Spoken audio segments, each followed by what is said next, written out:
email, then write your educational qualification.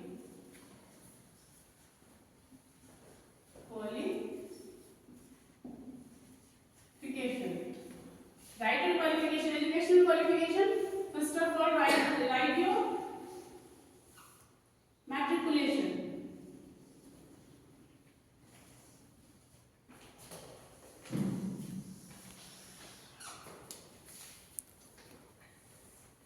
First of all, write your matriculation.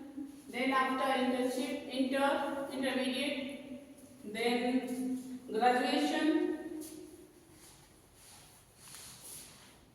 If you have PG degree, write your master degree.